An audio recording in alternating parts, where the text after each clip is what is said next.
Seorang muslim akan selalu merasa tenang menjalani kehidupan dunia ini. Salah satu sebab utamanya karena dia yakin ada kehidupan hari kemudian. Kehidupan dunia ini sebentar. Semua kita lihat depan mata kita, sekuat apapun fisik seorang manusia, kita nggak bicara lagi makhluk Allah yang lain, manusia saja. Orang yang terdekat di antara Anda pribadi, kerabat-kerabat kita, teman-teman dekat, orang-orang tua kita, mereka meninggal dunia. Sekuat apapun, sehebat apapun dia, ya, prestasi dunianya, profesor kah, doktor kah, dia seorang bisnismen yang terkaya di dunia kah, orang yang paling gagah atau cantik kah, orang yang paling dihormatin kah, kepala suku kah, presiden kah, siapa saja, atau orang susah, semua akan meninggal. Kehidupan dunia sebentar akan dilaluin. Orang mukmin yakin bahwasanya ada kehidupan yang abadi di sana. Sehingga perhatikan bedanya. Kalau orang mukmin tahu ada hari kemudian, akan membuat dia musibah apapun yang datang padanya, dia akan bilang, oh ini kehidupan dunia. Toh juga saya akan dapat pahala sabarnya di akhirat. Toh nanti akan membersihkan dosa saya dengan musibah ini. Mudah nggak dia lalui musibahnya? Akan mudah. Hanya karena masalahnya satu, dia yakin ada hari kemudian. Dia kalau ditipu oleh orang, ada orang berbuat zalim kepada dia, dia sangat tahu kalau dia beriman, ada hari kemudian, ada hisab di sana. Tidak ada orang yang berbuat zalim kepada diri kita, Bapak Ibu sekalian, kecuali kita akan mengambil hak kita demi Allah di mahkamahnya Allah hari kiamat. Tidak ada, sekecil apapun.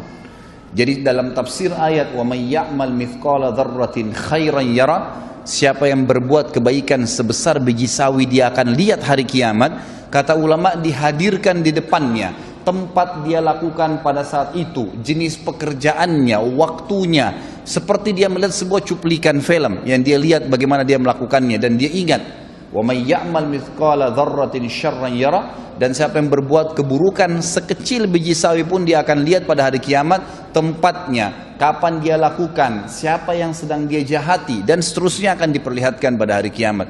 Tidak ada sesuatu yang hilang. Bukankah hadis Nabi SAW yang masyhur riwayat Bukhari, bahwasanya apakah kalian tahu siapa orang yang bangkrut? Hadis ini sudah sering masyhur di kalangan para dai-dai kita. Maka para sahabat mengatakan, ya Rasulullah, orang yang bisnis bangkrut, hilang dirham dan dinarnya. Kata Nabi SAW, bukan, itu kecil kalau cuma dirham dan dinarnya yang habis, rupiahnya habis, tokonya bangkrut, itu kecil, tidak ada masalah sebenarnya. Tapi orang yang bangkrut yang sebenarnya adalah orang yang datang hari kiamat membawa pahala sholat lengkap, pahala puasa lengkap, pahala haji, pahala sedekah, banyak sekali.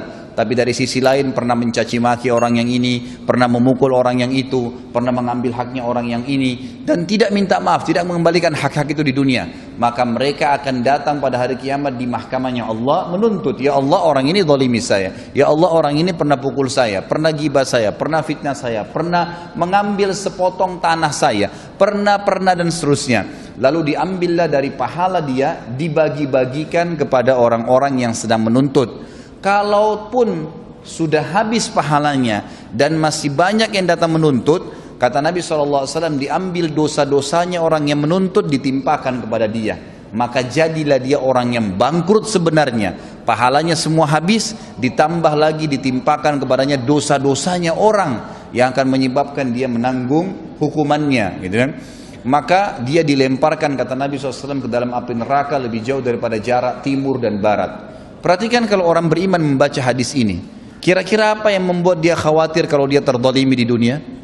Tidak ada sesuatu. Kalau kita tidak bisa mengambil hak kita di dunia, kita akan panen dalam bentuk pahala pada hari kiamat, akan melahirkan ketenangan jiwa. Kita akan tenang, ternyata tidak ada yang hilang tuh. Sendal kita yang pernah diambil, HP kita yang pernah dicuri, kunci mobil kita yang pernah hilang, mobilnya pernah hilang, pernah dibuat apa sajalah kezaliman orang lakukan. Tidak ada yang akan selamat pada hari kiamat. Allah Subhanahu wa taala akan datang dan menghakimi semua hambanya. Sampai kata Nabi SAW di dalam hadis yang sahih, kalian akan berbicara dengan Tuhan kalian tanpa ada penterjemah di antara kalian pada hari kiamat, dan Allah akan menghakimi semua hamba-hambanya pada hari itu. Semuanya, tidak terkecuali. Tidak ada yang bisa lolos pada saat itu. Beriman pada hari kiamat, hari kemudian memberikan ketenangan jiwa. Seorang muslim tahu, orang mukmin tahu, pada saat dia lahir, saya nggak bicara kalau anda sehat kemudian tiba-tiba anda stroke, itu ringan. Bagaimana dengan orang yang baru lahir tiba-tiba sudah cacat? udah buta matanya, udah nggak bisa jalan. Apa kira-kira yang bisa menghibur dia coba? Kalau Anda sebutkan apa yang saya sebutkan sekarang tentang masalah, tanamkan dalam hatinya adanya hari kiamat dan semua cacat fisik di dunia ini tidak akan dibawa di akhirat. Tidak akan dibawa di akhirat. Karena fisik yang kita pakai sekarang hanya sebatas di dunia. Hanya sebatas di dunia.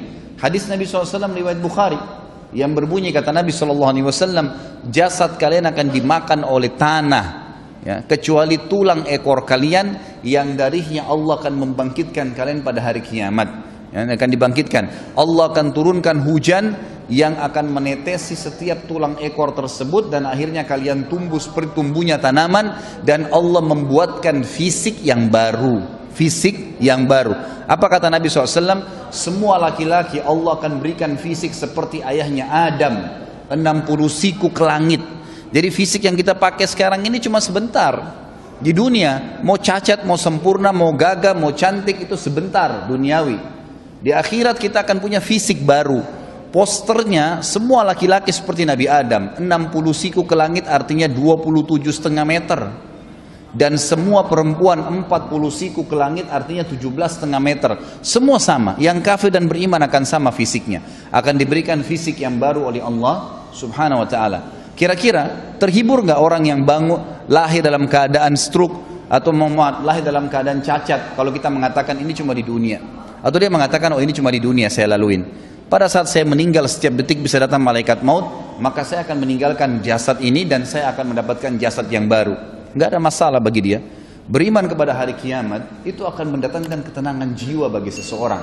Juga dari sisi yang lain, dia tidak akan bergantung dengan dunia. Dia akan meninggalkan dunia ini, dia jadikan dunia ini di belakangnya.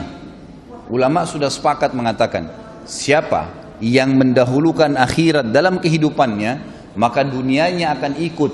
Dan siapa yang mendahulukan dunianya, maka akhiratnya akan luput. Hilang akhirat itu. Tidak bisa. Coba Anda fokus ke masalah akhirat, azan, sholat. Waktunya puasa, puasa. Waktunya baca Al-Quran, baca Al-Quran. Berzikir, berzikir. Pokoknya ibadah. Waktunya sedekah, ya bersedekah. Semuanya dahulukan masalah akhirat. Maka dunia kita akan datang dengan sendirinya. Dimudahkan oleh Allah Subhanahu wa ta'ala. Dimudahkan dengan sangat mudah. Allah Subhanahu wa ta'ala datangkan dari belakang dia. Tapi orang subhanallah yang kejar dunia, sibuk dengan meetingnya, lupa dengan sholatnya dilewatkan. Ya subhanallah, bisa dia dahulukan meeting dengan partner bisnis daripada bertemu dengan Allah Subhanahu wa ta'ala, yang kalau dia bahasakan bahasa kantor sama saja dia sedang absen dengan Allah. Sebenarnya pada saat itu pencipta langit dan bumi yang memberikan kepada dia ruh, yang ciptakan jasadnya, yang mengizinkan hidungnya bisa menarik oksigen sehingga dia bisa hidup, ditinggalkan hanya dengan urusan dunia? Nggak mungkin. Tapi orang kalau yakin dengan hari kiamat, dia tahu ada Allah Subhanahu wa ta'ala akan menghisab pada saat itu, dia akan lebih mendahulukan masalah akhiratnya. Dunia akan jadi kecil bagi dia. Seorang mukmin pada saat punya rumah besar terus tiba-tiba jadi rumah kecil, nggak masalah buat dia. Nggak masalah buat dia, nggak ada masalah karena semua yang dia tahu dunia sebentar, gitu kan? Sisi yang lain lagi, orang yang beriman kepada hari kiamat ini akan termotivasi jemaah sekalian untuk melakukan amal-amal saleh, sibuk dengan amal saleh. Nggak ada waktu bagi dia untuk berbuat dosa. Ingat, setiap dosa yang kita lakukan kalau berhubungan dengan Allah Subhanahu wa ta'ala, zina, tidak sholat, syirik, berhubungan dengan Allah Subhanahu wa ta'ala langsung, kita taubat kepada Allah, Allah ampuni.